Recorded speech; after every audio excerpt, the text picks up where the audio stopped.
growing up, a lot of my childhood was based on concepts around external validation. Like, you have worth if you do well. And people will only notice me and want to talk to me. And for me to feel that love, it's if I'm winning, because winning for me has never felt optional. It's felt needed for survival. Where if I'm not winning, I feel worthless. Cole, I felt very connected to you when you said, hey, you just didn't feel enough. Cole, I never feel enough.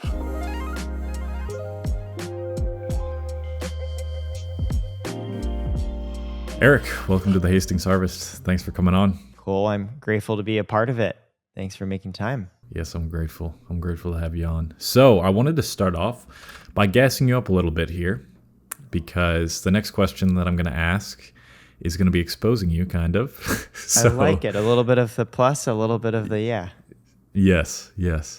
So you got a perfect score on your SATs, is that right? 100%. 2,400 back when that was still a thing. Yes, that's how it was when I was applying for college as well, I believe. And mine wasn't too close. I went to these SAT courses and I was studying vocab cards every single night, hundreds of them.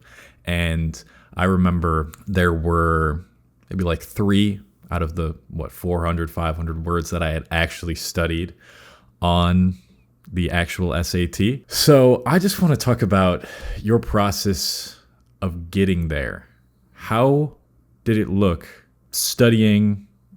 What resources? Just how did you discipline yourself to get to a perfect score? So interestingly enough, Cole, for me, the verbal part wasn't hard. The math part was much more of an issue. And I think there's 2 points to be made here. The first is, growing up, taking tests was my life's reason for existence. My parents expected really good grades from me and top test scores. So in a way, unconsciously, I optimized everything in my life around getting good grades, which, as we both know, is not necessarily predictive either of mental well-being, happiness, or career success. When all you've trained for is to do really well on tests, that often fails you in the real world. So the first thing I'll say is, let's appreciate the accomplishment, if you will, in proper context, where, yeah, I was really proud of it. And looking back, I don't know if it was worth it and how much it mattered, right? The second point is, I've learned now that there are things that I'm naturally good at and there are things I'm not naturally good at. And the verbal piece, like reading, writing, vocabulary, I genuinely found that stuff fun. I was that kid in the corner reading all these books. So I didn't have to study for that portion of the SAT. But weirdly, it's precisely because I was good at it and I thought I didn't need to study for it that I sort of downplayed it. I was like, well, real people are good at math and science. Those are the worthwhile pursuits. And the verbal piece, precisely because I found it easy, it just must not be that meaningful. And I did have to study on the math stuff, was just taking lots and lots of tests. So to answer your question, yes, I did score 2,400. I don't know if that was properly worth it. And the verbal part I actually found easy and sort of downplayed the value of that in my life, which is funnily enough, because that's really what I use every day now. And the math part, I had to try a lot harder, but I don't even use it that much. So the study curriculum looked like just taking practice tests? And how many hours a day were you studying? Honestly, for the SAT itself, not much additional work other than just taking the practice tests. But again, for context, let's again talk on the math side. Have you ever heard of Kumon by any chance, Cole? How do you spell it? Kumon. No, I haven't. If you didn't, you had probably a better off childhood for it. It is a series of Asian-style test prep centers that sprouted out, of course, across North America, because Asian parents would take their kids there, and you'd literally go there, and for a couple hours every day, you would just do workbooks around math problems. That was it. It's oh, cool, you've got school. Well, I heard you like school, so here's some more school. That's your extracurricular activity. So And it's really funny because if you look up the logo of Kumon, Kumon, so for the O, they put a little child's face there. And I was laughed because it's not like a smiley face. It's not like a happy face. It's the most like, I hate my life and this is terrible face you could ever imagine. It's like two dots and just like this straight line at a downward angle.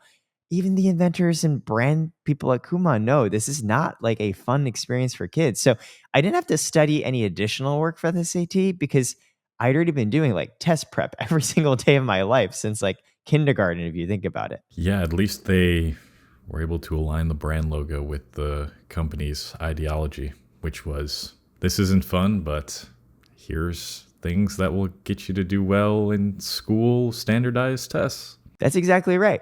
Like, let's have no illusions. I wouldn't say any real correlation to actual professional outcome. It's just you get really, really good at taking tests. Right, right. That's going to be important when we talk later about your tenacity with work and the discipline you have.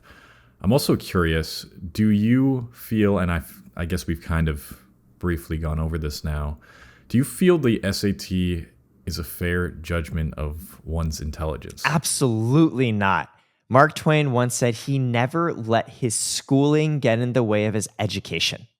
And I love that because to be educated, I think it's a mixture of, if I'm going to borrow Dungeon and Dragon terms, it's a mixture of intelligence and wisdom, right? It's not just like knowing things about how the world works and how to solve problems. It's also knowing about the context and situations on which to apply your intelligence. And so much of that you learn, I think, by trying to accomplish things you care about and learning how to deal with the things along the way that are needed and necessary. So, like, say, for example, I really believe there's this system of schooling called the Montessori method, where instead of like trying to put you in this curriculum and like these tests and these assignments, it's like, hey, cool, like, let's sit down today. Like, what do you want to do? Maybe like 12-year-old Cole was like, I want to figure out how to do a podcast. And it's like, So cool. I Yeah. went to a Montessori school when I was in preschool and What kindergarten. was it like? I didn't realize that that's what the meaning of Montessori was. And I don't remember much about it because it was preschool and kindergarten, but I certainly don't remember taking tests, many tests, if any. I don't really know. I kind of Yeah, love so that. please Yeah. keep explaining. Well, I was going to say, I'd argue, like, cool, I look at what you're doing now, and I think it's so cool. Like, you've carved an independent path from the normal 9 to 5 where you're sharing your lessons about how you think about life with others to help improve theirs. It's a very independent way of living and making a living. And who really knows, right? But maybe the Montessori method had something to do with it because it's all about, hey, kids should figure out the things they want to do. And in the course of trying to accomplish and solve those problems, they're going to learn the necessary skills anyways. Because that's also how the real world works. There's something you want to do, you figure it out, as opposed to what I did, which was just take lots and lots of tests. Yes. How did that hinder your ability to, or did it hinder your ability to be more open minded and just think like perhaps there's a different way of doing things other than just applying knowledge in a way where you just consume a bunch of it and then spit out what you memorized? I think it trains you adversely in 2 ways. The first way is exactly as you said. You learn less about how to think and more how to get really, really good at memorization. Yes, that's the main thing that I noticed from my school years, from what was it, like 20 years in school, was I got just really good at memorizing stuff. And that's how I did well, is I wouldn't really care about like how it applies to a real world situation. It's like, okay, what do I need to memorize or slightly memorize in order to get the best grade on the test? Yeah, and what happens when you memorize information is, say you tweak the context of the problem you're trying to solve just slightly. Now, if you actually learned the fundamental principles of what you're trying to do, that's fine. Adapt, solve accordingly. But if all you did was memorize and you change some of the situation scenarios, you're screwed. Like, you don't know what to do. I saw this because later on in life, when I was interviewing to be a management consultant, so the way that like McKinsey, BCG, and Bain, all these top strategy consultancies, the way they hire people is they give you case interviews. They give you questions like, oh, say you run like a fast food chain and you look at your company books and profit has fallen. Like, what do you do? And the real answer is you're supposed to reason out, okay, what are the mutually exclusive, collectively exhaustive potential set of problems that could be causing this? AKA, you learn how to take a problem and split it into these root causes that together encompass the whole of what's possible, but don't overlap. And you work through each of them in this very systematic way. It's like a very helpful problem solving skill. But I saw so many people in going through these case interviews, they would just buy the case interview book, which has 50 of these different scenarios, and just memorize the answers. And they'd be completely screwed in the actual interview. Definitely, I've noticed that in many, many cases, the best wisdom you can gain is from real life experience. And I actually say, it's like knowledge comes from books and wisdom comes from experience, something like that. What do you feel like were the most formative educational experiences you've had? The places and areas where you've learned the most that have shaped who you are today? Do you mean only within school context, like the most formative education I had in school, or just in my entire life? I think in your entire life. Oh, formative education. I guess life experience, really just experiencing as much of life as I can and challenging what I previously held as truth or belief in my mind. I think there's definitely a point where you can question yourself too much, but I do think, and if you want to evolve and have the most objective view on things and be the most open-minded you can, while still staying stuck to your core beliefs that you think you want to stick to. I think that's when you absorb the best type of wisdom, is when you have an open mind, you're kind of questioning and trying to evolve and trying to see things from a different perspective, almost always, so that you can come to a better conclusion on things constantly. And I feel like I'm constantly doing that through the content I consume, through my YouTube channel, which actively requires me to write out my thoughts and see, how can I really understand what I hold as like a thought, and I've had it a few times, but really try to formulate it and figure it out. So I think experience from life and writing things out that I have hunches about or I've thought about exploring more deeply has been super beneficial. So that's why my YouTube channel has been the biggest factor for my growth as a person, I think. Not only because it challenges me, but because it allows me to explore topics that I think I understand, but when I really get into them and write about them, I realize how much more there is to learn about them. I love that. I found the same. It's when I'm trying to take a concept and explain it to even myself, let alone other people. That's where you have to move past the memorization and be like, do I actually get this? I also love your point on, like, for example, to the previous point on how I think tests screw you up. It teaches you that there's like one right way to solve a question.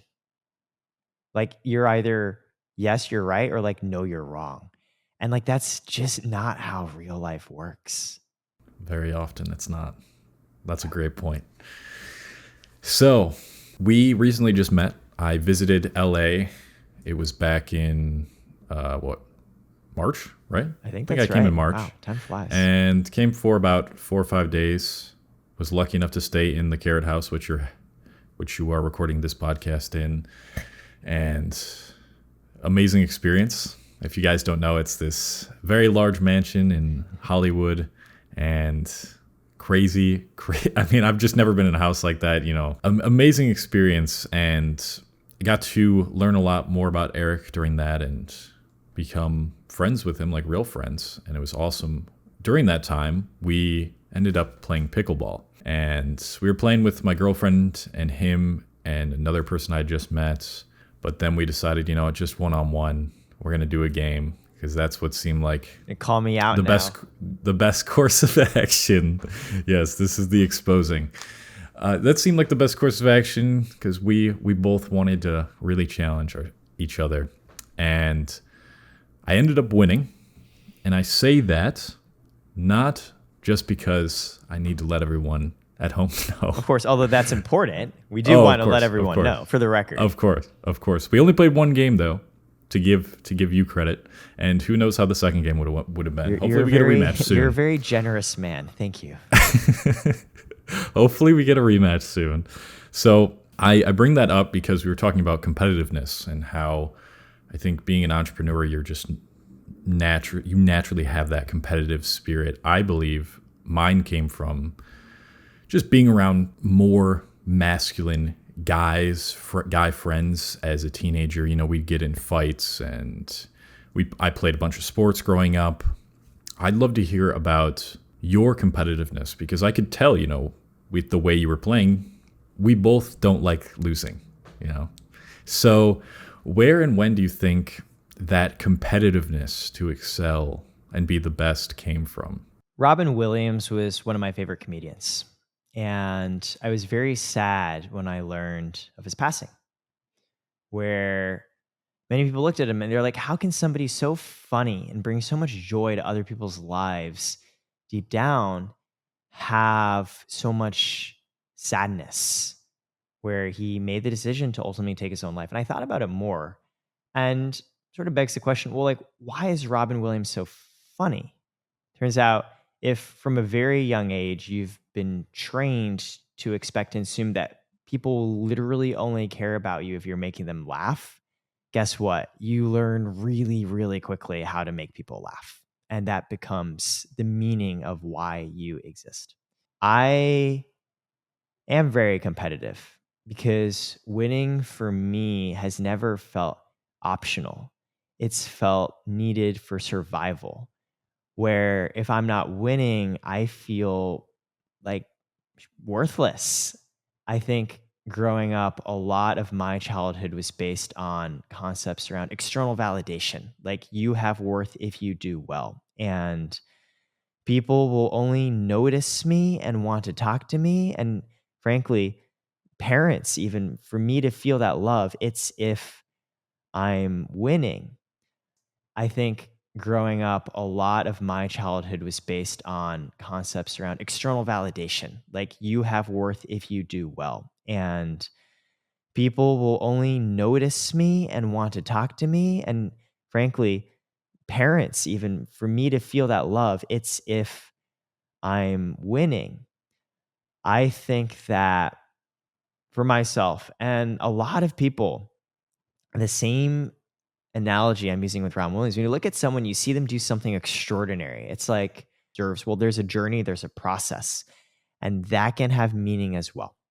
Because living so dependent on outcome is dangerous, since you don't know if you're always going to hit those outcomes. You open yourself up to a lot of pain. I've felt a lot of pain when I don't always hit the particular milestones that I want to hit. And I've been finding the way to stay sane is to try and enjoy the competitive process itself versus just the outcome. So playing pickleball with you, I lost.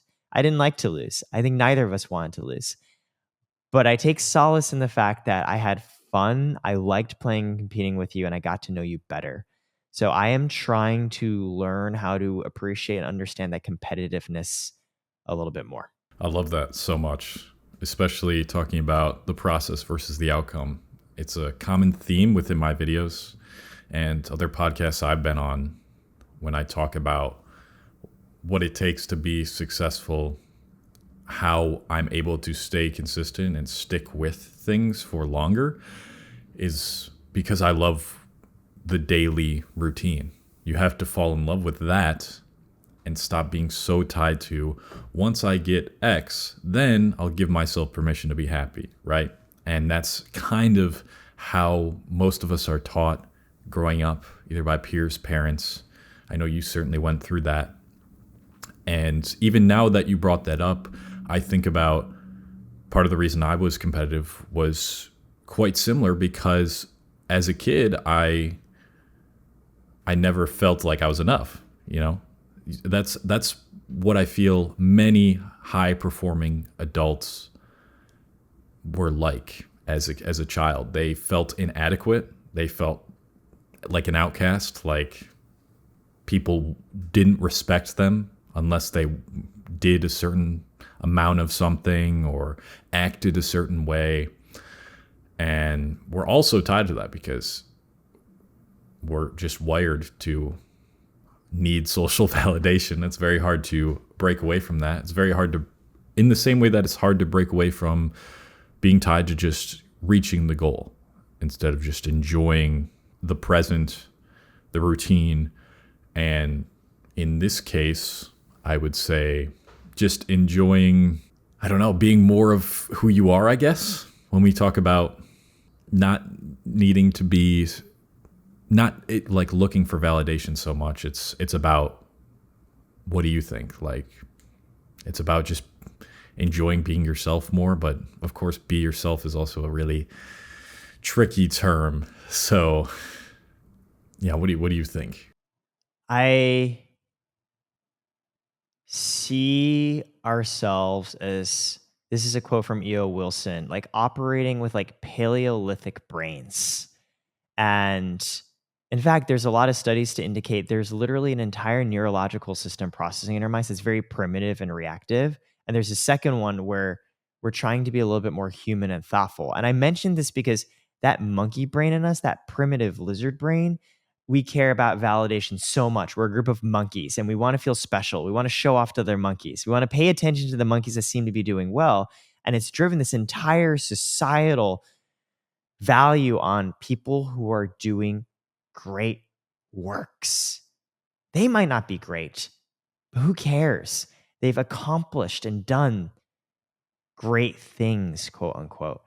And that becomes this very self reinforcing cycle because, well, then if you're growing up and you're not feeling that validation, you look around, you're like, cool. So the way I feel special is, as you said, I don't feel enough. I feel inadequate. I don't know my place. But cool. I have to accomplish as well. And the same way that if all you do is train to take tests, you get really, really good at taking tests. If you are living your life according to I must achieve, you actually might succeed in doing so and receiving the adulation and praise from your peers, that monkey brain, so happy. And yet still feel, as I often do, very sad and empty because it never stops. You tell yourself, I'll put myself through this misery to accomplish the thing, and I get the thing, and I don't feel better. The only way to feel better is, as you said, it's making that choice to having to appreciate that journey along the way, which I think goes a little bit to that second, more thoughtful brain, trying to override that first, more primitive, animalistic one. Yes, and I've explained and taught that in several videos now. That primitive versus rational upper level brain, the frontal cortex. Exactly. This is why we're friends, Cole. I didn't even know that, but clearly on some No, key yeah, no. tenets in life. Mm-hmm. Yeah, I think we share a lot of them. So you, the first time we ever met was actually when you came to Austin, and there was this creator party, and we were actually talking about something similar to this, and I told you that I was learning how to love myself without attaching it to so many external outcomes and validations. And you said you'd love to get there. Yeah. Have you made progress since we've last talked? And if you have, what's changed? I'd like to think I've gotten better because I view progress as not necessarily being this perfect linear upward motion that passes with time. It can have lots of ups and downs along the way, but ultimately, hopefully, you end off better than where you started. And I say that because I don't know from a sequential day to day perspective, do I feel better? Do I feel more worthy? Do I feel like I found more self appreciation outside of external validation? And I still also have the faith that I will get there. I might just be in a trough that's still ultimately going to lead to progress. I spent a lot of time thinking about this because, Cole, I felt very connected to you when you said, hey, you just didn't feel enough. Cole, I never feel enough. Every day when it's 2 a.m. and I'm sitting there alone and I think, I don't feel like I'm there. And I still have realized that's a change I need to make internally, because I've already, from an external accomplishment perspective, done far more than I ever would have dreamed of doing. Even just upon starting Carrot, I always really wanted to co-found my own company. And I never would have even imagined we've gotten here. And I could easily imagine myself going back to my past self and be like, look, you've gotten this far. Like, it still might not work, but you've done a lot. And previous Eric, my mental image is like, oh, you'd be like, wow. And yet I'm here, and it still feels like I tie myself to the success of Carrot. And that's really scary, because Carrot might not work out. Like, that's, I think, the paradoxical nature of success is like the true order of magnitude outliers. In order to undertake them, you have to learn how to mentally handle, like, what's going to happen if you fail, and be comfortable with that. And that's something I got much better at over the years by focusing more on process and journey. Even if Carrot does fail, I've learned a lot, but it's still a very real fear in my mind that I absolutely will tie myself to. So I'm working at it. I think I'm better because I'm going to be better, but that doesn't mean on a day-to-day basis I'm waking up and being like, I'm 5% more cognizant of my presence as a human being today. Well, if I can help you get there, I could certainly say, you're the smartest guy ever, one of the smartest guys I know, and you got all this success and you've done so much and it's incredible. But apart from all that, apart from all the external things, just you as a person are really incredible at connecting with people, at bringing people together, at just being thoughtful, helpful, friendly. Like, these are the things that most people really value, and you have all of those in such abundance. I feel very likewise, and that to me, the friendship we're developing is more meaningful to me than anything. In fact, even doing, and I'm very grateful you came on the Carrot podcast. For me, folks, my friends have said, I've watched it and it feels like it's just the same way you are with me in real life. And I'm like, yeah, that's the point. Like, in a way, when I'm like, cool, do this podcast with me, please, if you'd like, I'm more just like, hey, I'd like to become better friends with you. And I like to have a conversation where we dig a little bit more into thoughtful questions. But for whatever reason, I feel a little uncomfortable just asking people that, hey, come over to my place for an hour and let's just talk. In a weird way, framing it as a podcast makes it a little bit easier. And so, one, I do appreciate that. And that is the most valuable thing that I'm taking away that helps me feel better. And two, I truly believe if there's any bit of a silver lining to what I experience and feel, it's to what you mentioned. I think I feel connected to people with whom I feel are going through similar journeys, right? And so to hear you validate some of what I'm sharing, be like, actually, I've talked about this on my podcast. In a way, it helps me feel more connected to you. And I'm like, yeah, I feel you've gone through journeys similar, right? And as we said in Austin, you've gone to a place where you feel more of that self-worth already, which is beautiful.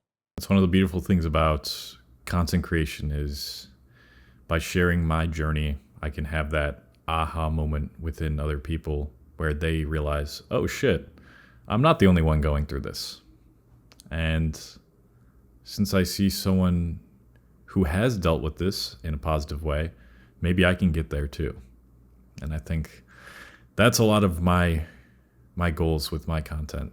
So hopefully we see you get there very soon, and I think you will. I kind of love the conception of, it's like folks might follow you initially because of your, ironically enough, external markers of success, right?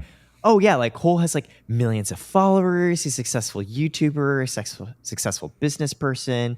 I bet he's got a great life financially, relationships, friendship wise.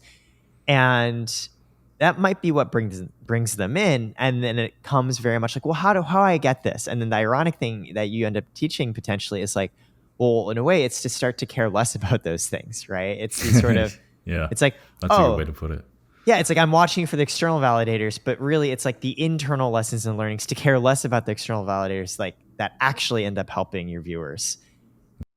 It's like this really weird, like double think. It's like if you care a lot about the external validators of success, maybe the initial way to start you on that journey of self-development is to be like, if you want these things, you have to get good at the internal processing. Even though ironically you're starting because you're like, well, maybe this will help me hit these external pieces of success later on. And then over time, maybe you internalize it more and you're like, actually, I am just good sitting with the internal learnings. I want to rewind the clock a little bit, go back to your days at Harvard. And I saw that you taught students how to be more effective at public speaking. And this comes as a surprise because we've talked about both being introverts, and public speaking is usually more difficult for introverts, although social anxiety and introvertedness are two completely different things. It's surprising for me to hear that. Obviously, you're an amazing speaker right now, and you have to speak publicly for your company and of course to connect to creators. So I'm wondering, where did that skill first come from? Were there resources that you consumed? Was it someone in your life? Where did that start? And how did you develop it? I have always yearned for human connection and attention and affection. Going back to what I mentioned growing up, feeling that I didn't have it and I needed to do a lot to earn it, to try and get it.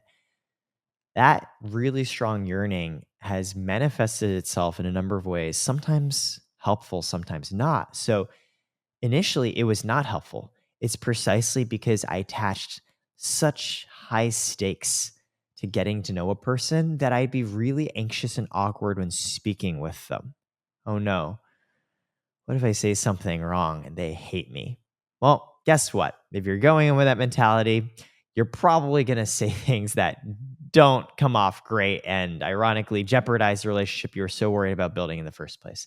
But if you can get past some of the initial anxiety, then that yearning becomes really powerful because it's like, yeah, cool. Like, man, I just want to love and appreciate you as a human being. I want to understand you and to feel understood and seen by you. And then that can actually become a superpower when it comes to trying to build those real earnest friendships. Now, let's apply this to public speaking context.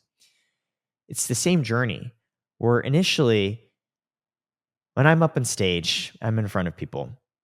That exact same anxiety I'd feel when I was just trying to get to know people as friends one on one initially, it'd come back again and I'd be scared. The desire for connection was, in a way, getting in the way of actually building it. And it wasn't until I learned to carry over that one on one dynamic feeling to my speaking that I really grew and became comfortable with it. When I speak in public, when I go on stage, and I did this recently actually, there's an Asian Hustle Network conference, and I gave a keynote on, hey, like when I was 27 years old, I was really depressed. But here's all the learnings I got from it that I think actually helped me as a founder.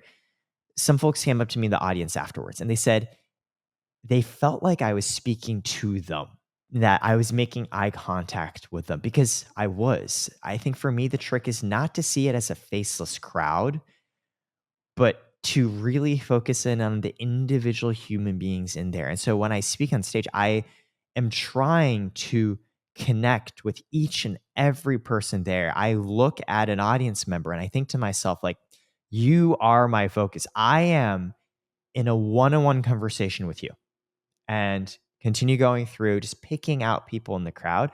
I think that's actually will help take that same anxiety of, God, I don't know if I'm going to be able to connect. I'm going to freeze up. It's this faceless mass too. Well, I'm just going to connect deeply with each and every one of you.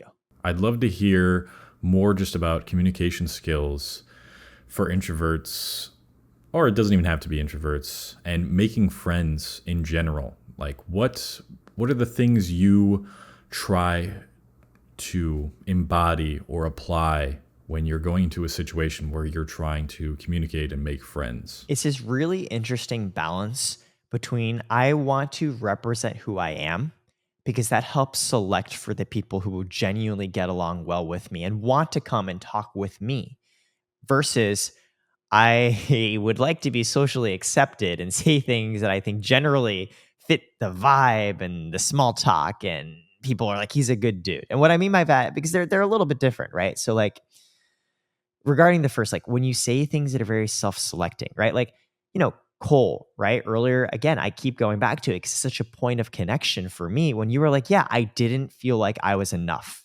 That's a statement with a lot of intent and purpose behind it. Because there are people in this world who would hear that and shit all over you for it.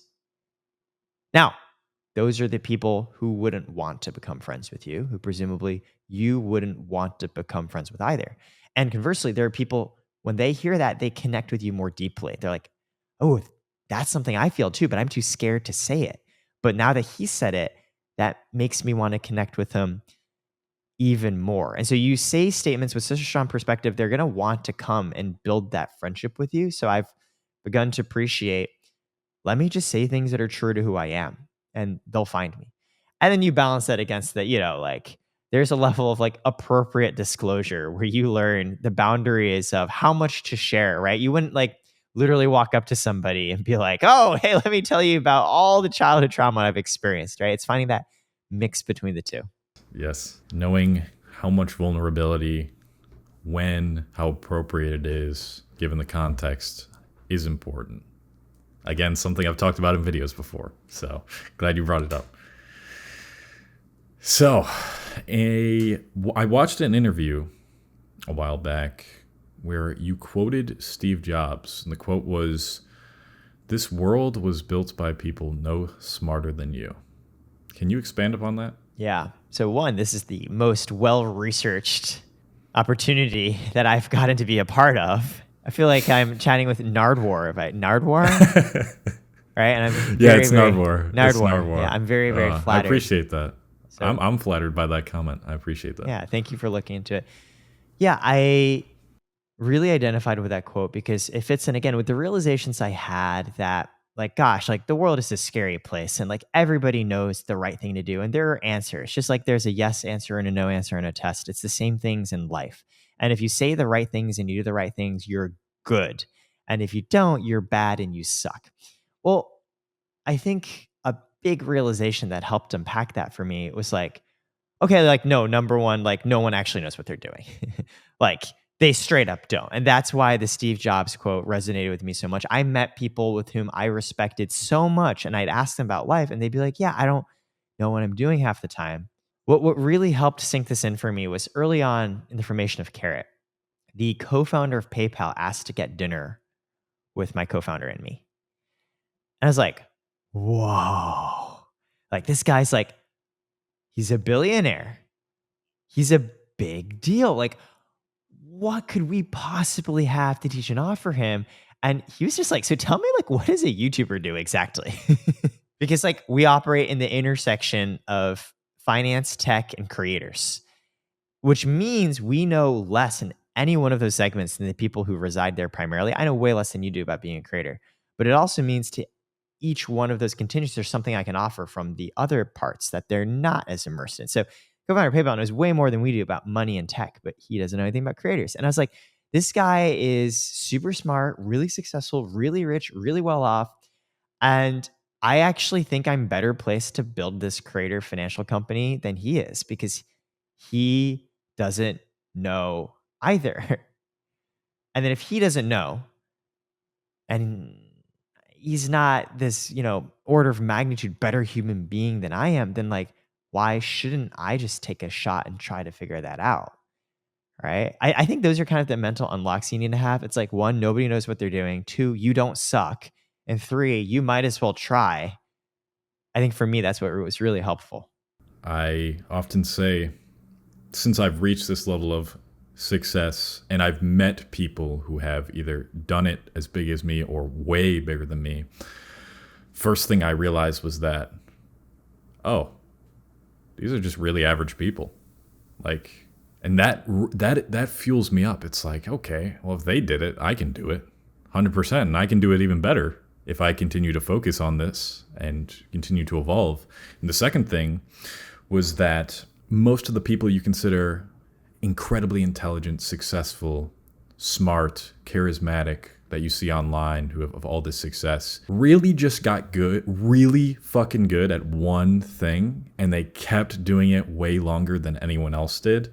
And that's why they stood out so much and saw so much success in it. And that in a lot of other areas of their lives, you probably excel much better than they do.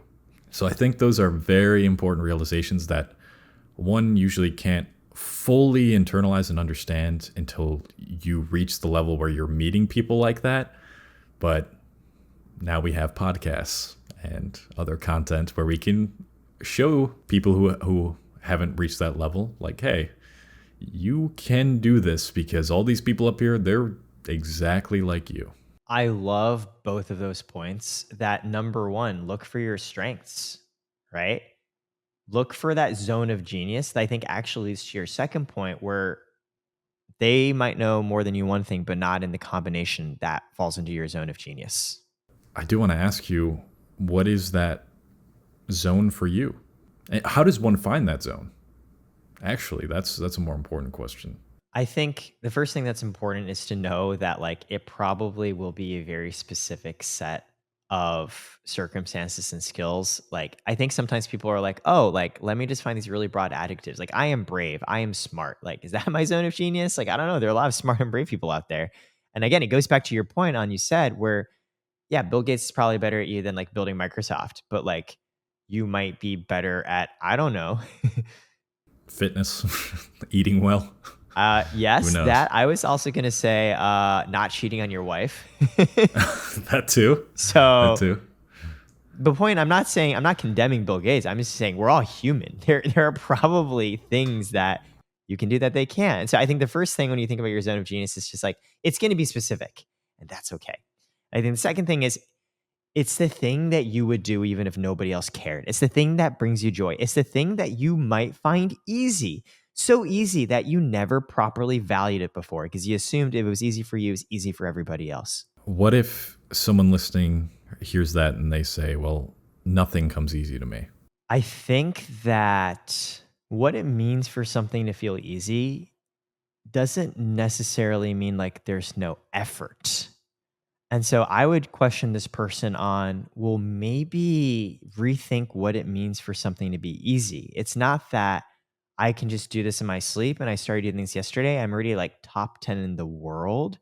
I think it's whatever is easier for you to push yourself to do compared to other things. So ease might just be the willingness in you to like do this activity in a way more than, oh, well, I just picked the skill up yesterday and I am Guinness World Book of Champions because it is a learning path, right? And of course, over time, I think it's easy to tell the story that no, no, no, I have to be truly excellent immediately because we look around and we catch people at this point in our life that might be a very different point in their life where they've been on this journey for a long time. And so they found the thing that they found easy for them to do, and they've been doing it for years and years and years. And that's why they also happen to be pretty darn good at it. What helped me, is definitely just exploring more of what life has to offer as well and just trying different hobbies and different experiences. Eventually, you find something that's worth eating shit for. And it's easier for you to eat that specific type of shit than other people. That's actually a pretty good proxy. What are you more willing to eat shit on? Yes, I got that from Mark Manson. Mark Manson. I was literally, yep. Shit sandwich, I think it is. Yeah, I think the example he gives is like, you want to be a rock star, right? It's like, are you willing to like eat shit, like being on the road, being on tour, like not knowing if you're going to succeed, not having relationships, having a really unstable life? Like, is that the shit sandwich that you want to eat? I think for me, I want to, I think my zone of genius, quote unquote, is openly and earnestly and expressing my vulnerability. That sounds like a not useless skill. Like when you're building your Dungeons and Dragons character, that sounds like the one you should not add to your character list because hooray, I can be really vulnerable. But I think when you can sit down and be like, I'm scared and bad at this thing, that's what weirdly empowers you to now like go give it a shot. Right. And it helps you find and connect with other people who feel similarly, which are just like the best friends to have in life, people with whom you can be real, because they're going to be the ones that help you be better and try more, feel more comfortable. I think a willingness to be vulnerable is one of the most underrated skills in Yeah. almost every area of life. Can I If you want to ask be success. what about for you? What's that zone of My genius? zone of genius. I haven't really thought about it, but I guess the ability to tell stories about my past, which we kind of talked on the Carrot podcast about, and I've talked about on this podcast multiple times, but just the storytelling ability where someone can connect with it so deeply, it feels like we lived the same life. And that is really powerful for a lot of people once they realize that, that aha moment that I was talking about earlier. I think it gives people a lot of motivation to get over whatever I was struggling with in the past that I shared. So it's the ability to share difficult experiences, and that's, being vulnerable, just like you said, being vulnerable enough to open up about how when my second girlfriend broke up with me, I tried to get her back and was crying every single night and went through all these no contact videos and tried to do all these little tips and tricks and whatnot to try to figure it out. I think that's the biggest thing. And I suppose just having a knack for piecing together a video, maybe, along with that, making it all flow correctly. And I love that. It's that, I mean, it makes sense why one carries over into that other. It's the ability to share who you are. so let's talk a little bit more about Carrot. We haven't even talked about Carrot at all. What is it exactly that you guys do? Everyone's making content now. It's how you express yourself as an individual. And more businesses are realizing, hey, that's how you drive awareness. That's the new form of marketing. That's how you drive sales. Everyone who's making content and making a living from it, it's really tricky and difficult to figure out how to set up and manage your finances, whether that's incorporating and setting up a business bank account, getting access to credit like credit cards, business capital, mortgages, processing payments, doing your taxes. It's a lot. And if you were any other type of business in the world, there'd be tons of people and products trying to help you along the way. But since it's so new to make a living as a creator, because gosh, it's only the past few years technology and iPhones have gotten good enough to record. We have all these platforms for where to share, and there's new ways to make money. It's such a new thing that you could be a YouTuber who makes over 7 figures a year, and you walk into the bank and you try and get a car loan, and they reject you because they have no idea of what you're doing. So we're trying to build a better financial system for creators that, number one, underwrites and understands them appropriately in ways that traditional banks don't. And number two, builds that trust and awareness so that for creators, it's really easy and straightforward to be like, hey, if I have issues with anything around managing my money and the inflows and outflows, that Carrot can help. For me personally, I always wanted to do something more creative. I just feel so lucky I get to work with creators like you, Cole. This is what I alluded to before. This is not the 9 to 5. You found a way to break that normal paradigm of, God, I just live to work, right? And well, I got to pursue my actual self in my spare time outside of work. You found a way to do what you want to do and make a living, support yourself, and actually teach others. I think that's so cool. I think every creator has their own version of that. And now I get to take some of what I learned in my previous work in other industries and apply that to help support the type of people that I deeply care about, that I'm beginning to take my early steps into as well, even being on this podcast with you. How long did it take you to formulate an elevator pitch for Carrot? How difficult was it I think to it get was people to understand? it's hard in two different ways. It's hard in the first way because you yourself need to know what the heck you're actually doing before you can express it to other people. You yourself, right? You mentioned one of your areas of strength, your zone of genius is being able to share these stories about past Cole. That requires you to have a certain degree, made peace and processed what you've been through. You can't tell the So story. often I Yeah. make peace and process through the writing as well. I feel that so powerfully. There's a joke, Cole, that men do podcasts instead of going to therapy. Yeah.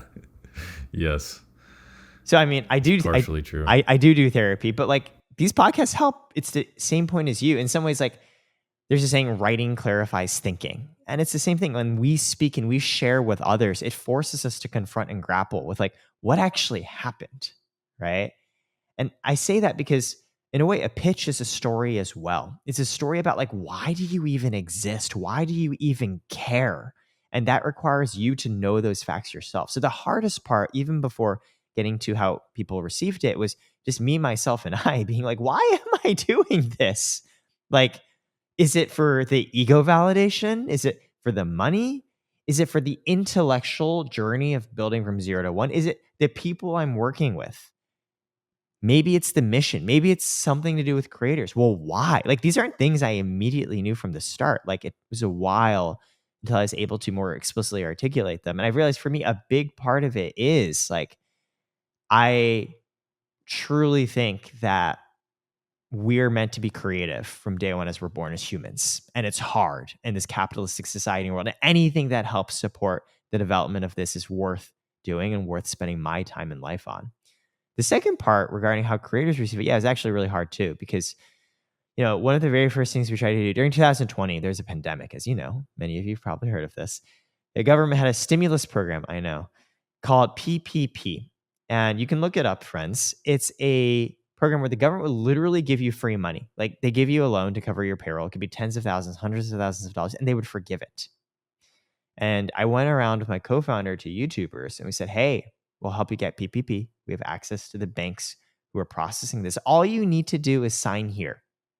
And Cole, not a single creator took me up on that offer because they're just like, who are you?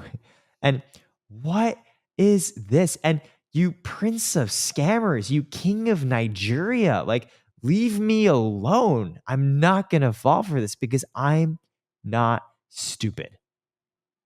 And so it was a lot of work to find ways to build trust with those initial users that eventually helped lead to the success of Carrot more broadly. Like we tried PPP, didn't work. We tried business capital. Here's $500,000, expand your production studio. That didn't work. We actually tried taxes. Also didn't work because most people aren't thinking about taxes. And when they do, they go to people they already know. And it wasn't until we worked with a couple of creators. So, for example, Alexandra Botez was one of our first clients. She is a chess streamer on Twitch who previously went to Stanford, founded a company. She's very smart, very intelligent, very entertaining. And she was rejected for a business credit card, which is hilariously sad. And it was a big enough pain point for her that she's like, if you can do this, I'll use it. And we did. And because she did, there were other creators that maybe didn't have an issue around underwriting and limits, but they were like, well, I want to improve my finances and this helps me track my expenses, which is going to help with my taxes. And if Alexandra Botez is using this, maybe I should too. Right. And that was sort of the journey of how we eventually grew. Even today, folks ask us why are you doing a credit card? And I'm like, well, it's not that we wanted to. It's the only thing that initially got traction. And then their second question is always, what's the catch? Because we give higher limits. We're going to start building personal credit soon. We don't charge fees. They're like, how do you make money? And I'm like, well, we're not trying to make money in the card. We're trying to break even because there's 15 other things that you need help with from a financial perspective. And now that you use the card, I hope I can come to you for those other things and we can help you on those and make money. We're building those out and it's really, really hard. And Cole, we've talked about it. I'm going through a lot of challenges, my co-founder, doing so, but that's the premise and promise of Carrot. And yeah, those are the sorts of questions people ask when I tell them what we do.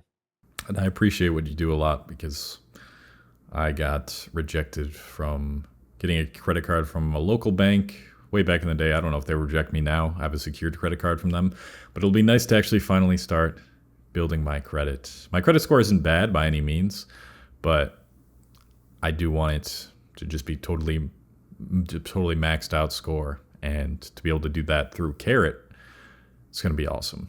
So yeah, I'm excited for that. Thank you. The way I see it, it's Cole, you're a big deal. Like financial institutions should feel privileged to work with you. And yet they're not understanding what you do because our credit history is a legacy of systems built by the 1950s that are just far outdated and not appropriate with what we need today. So you're in a very unique position where you aren't a creator yourself, well, kind of starting to dabble in it with the podcast, and yet you have gotten the opportunity to collaborate and befriend so many content creators within every type of niche. And I know from my experience, creators usually only hang out with other creators. That's kind of just because no one really understands the lifestyle other than another creator doing what creators are doing. So they just naturally gravitate towards each other. And with that experience, I'm really curious to know, as a creator, what is one positive thing that you've noticed about content creators that the average person probably doesn't realize on the surface when they're consuming their content? And what's one negative thing that they probably don't notice? I'll start with a couple positive things. First thing is I've done like over like 40, 50 podcasts. We have said that we're working through to release them soon. And it's almost like bizarre how often you start to hear the same lesson, like expressed and framed like 15 different ways, Cole. But it always comes down to the journey. Because as a creator, if you are posting and you are just watching the algorithm and you're watching your views and you hate what you do and all you care about is the views, you won't be able to keep doing it. You will burn out. And as a creator, you have to find that balance of what the audience and the algorithm wants to see and what I care about and what I want to create and the process and journey that I enjoy in itself. And I've heard creators express that 15 different ways. Steezy Kane wrote about manifestation, right? He believes that if you write your goals down on a piece of paper, which he did, I'll have 1 million followers by age whatever. He wrote this down. I'm going to live in Hollywood. Like the universe will bring that to you. That's one example. Stephen He, might know him off TikTok because he goes emotional damage. Yeah. Yeah. The classic. Exactly. He said the way he framed it was, I don't want to be the guy who wins the 1 in a million chance because that guy, he just got lucky and he doesn't know how to replicate and get the next one. I want to be the guy that has developed the grit, process, and formats to fail 999,999 times out of that million because, cool, I just have to keep going through and I'll eventually hit it. They're on the surface different ways of actually expressing the same concept. Like you have to have faith despite all the people telling you that it's not going to work, that it is going to. Something to hold faith in, whether it's destiny or the system or yourself, that it is worthwhile for me to continue doing this. And I find that very inspiring. So I think that's and you've expressed this yourself, right? The journey. That's what I'm saying. Everyone has slightly different versions, but it comes down to the same thesis. I think that's the first thing I find really inspiring about creators people might not be aware. The second is like, again, like we as humans, we learn from each other. Like life is miserable if we're not thinking about the meaning of who we are and why we're put on this earth and what we do. And we do that by talking with each other. And from the beginning of time, that's always been scaled through content, right? Like it's really hard to learn from others if you have to literally just go and talk to them one-on-one, and then it'd be one to many. You have speeches and presentations, and then you'd have manuscripts and books and videos and radio and television and the internet. And it's all just scaling ways for us to communicate with each other. Like that is in many ways a noble pursuit, to help increase the sum of human experiences and knowledge that we can share with each other through content. And there are people out there who I sure would disagree. And they'd be like, well, I just go on TikTok and I just see people dancing and doing the well. And I'm like, look, you watch this for a reason. It entertains, it educates, it inspires. Somehow it is changing how you feel about something. And that is valuable. That's the second thing I would say. Regarding a negative. Yes, lay it on me. Maybe I can increase my self-awareness through this. Well, I think it's actually mental. It's the burnout. It's because at the end of the Mm, day, you're repeatedly putting yourself for the viewership and approval of the masses on a regular basis. And how do you maintain that sanity? How do you not let those little bits of external validation creep back into what you do and how you think? How do you navigate the line between I'm going to do what I want and nobody's watching and I'm okay with this and they don't get it and whatever and the internet's shadow banning me versus I am just doing this because it's a business and it's views and it makes me money and I no longer have any attachment to what I care about. I think the negative is I think it's hard to do as a sustainable career. And that has implications because everyone's watching you. So, how you conduct yourself as a person in business and how you think about the world eventually percolates over to content. So, when you're thinking and holding yourself in a way that's helpful, people get to learn. But when you're not treating yourself well, like Nico Avocado is a great example, right?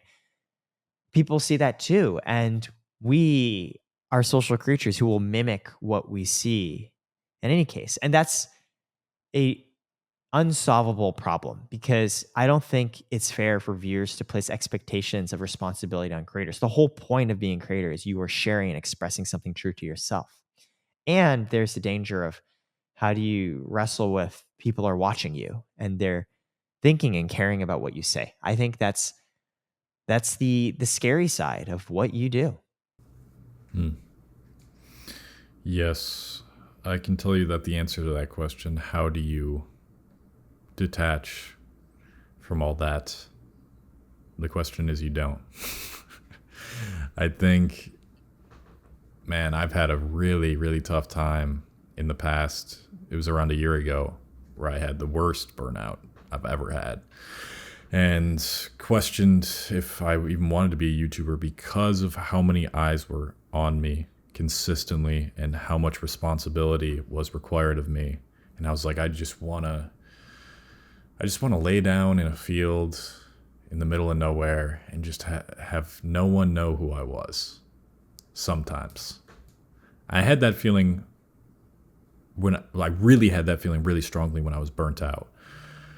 But I realized that that mostly came from being burnt out. And since then, my life has become so much more balanced spiritually, physically, mentally through that experience, which I'm really grateful.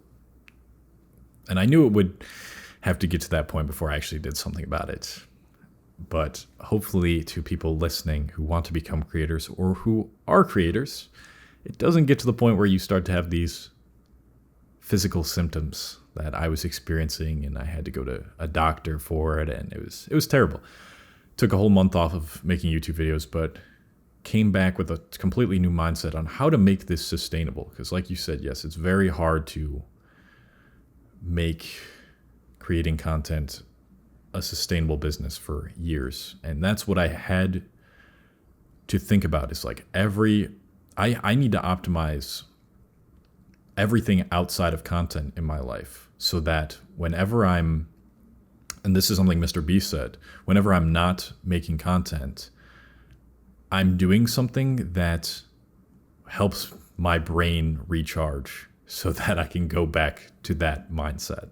And like everything's optimized around that pretty much. So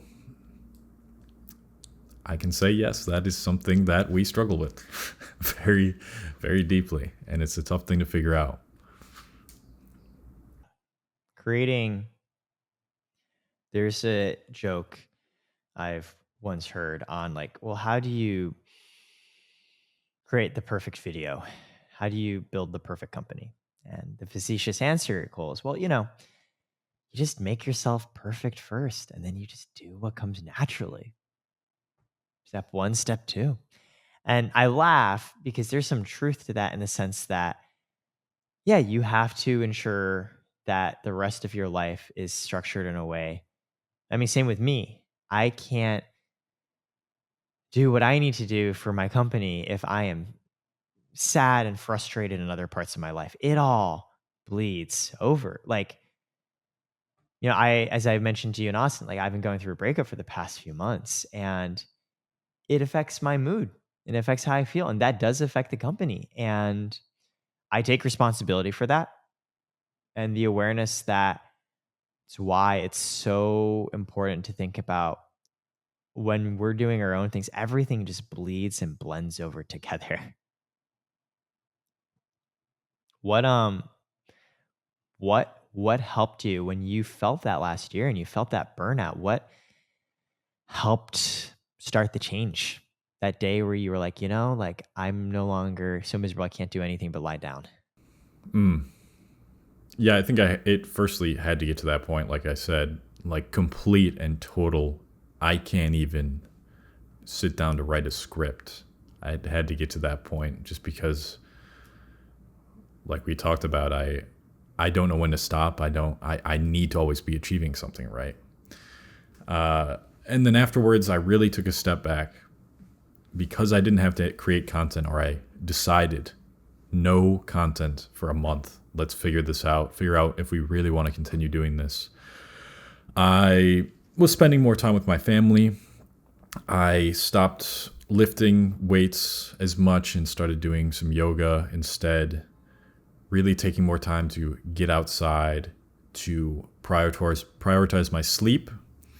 I mean, that's been probably the biggest, is prioritizing sleep. My girlfriend helps tremendously with balancing out my life, because without having a reason to not make content that's that strong, like a girlfriend is, I will just I will do nothing but work. Yeah. Yeah, I So get that. yeah, I'm sure you can relate. It's oh man, it's the same. It's the same with me. Yeah. Yeah. So that certainly helped. And yeah, being in a place where it's sunny most of the year certainly helps as well, just to get outside. Just getting outside, focusing on the aspects of my life that have nothing to do with content creation more, and not, I used to always think about how can I make content out of this, or this would be a great place to shoot B-roll was a big thing for me. Anywhere I went. Gotta get this footage. I can edit it Yes. into my story. Yes, exactly. But now it's just like,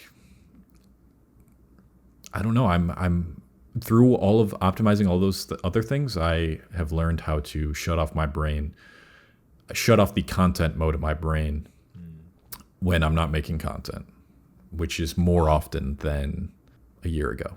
I love it. That's a superpower. The ability to being on all the time just burns you out. Dude, it does. It's crazy. It's crazy. Yeah. And I will say, for a lot of people listening, is so many people have burnout just because of how much we have to work. And part of it is because different seasons of your life call for a different version of yourself. And it's very difficult to shed the version you currently are for a newer one, because like that's scary. It's like, what does that mean? Who will I be? Will my work suffer? Will I still be able to do the same things I'm able to? Like, I'm just a completely different person now than I was a year ago in terms of all of those things. And that's scary. And you have to kind of shift your entire identity in order to even get to that point. So I've talked about that as well, just constantly. I really love the concept, as the seasons change, so should you, right? The habits you build up to survive. I mean, if we're thinking really like primitive, like in the wilderness during winter, right? Probably would fucking kill you in the summer. Or vice versa. Yeah. It's a very important thing. I know it's scary and tough to think about not doing what you've always done, but if you are in that state of burnout and uncomfortableness, and it's like, I know what I'm doing isn't right for me, this is your sign to just make the changes. And I feel like that's a good place to end it off. But before we end it, I want to ask you one more question, which I ask everybody on this podcast. And that is, if you had the ability to hang up a billboard for everyone to see or maybe they would see it once a day as they're driving home from work, what would it say, or what would it would have on it, and why? So first of all, we're going to be running billboards again soon, and we should do this with you, Cole. That'd be really cool Okay. for you to have a message there for everybody to see and turn the hypothetical into reality. Oh yeah. Are you talking about like the New York City and Yeah, LA actually, billboards? that could be a really cool concept. That'd be awesome. Yeah. Second, my billboard would say, "You're trying the best you can." I think we are trying the best we can. I believe in a somewhat deterministic mode of thinking, in that given moment, given who you were at the time and the stimulus, the environment, whatever happened, you were always going to reply that way because you were doing the best you could. If you could have done better, you would have. Now, that doesn't absolve you from responsibility, and it doesn't mean everything you did was a good job. You can be trying the best you can and still fail. You can be trying the best you can and still let people down. And it's still a choice where you have responsibility. So I'm not saying you get a get jail out of free card.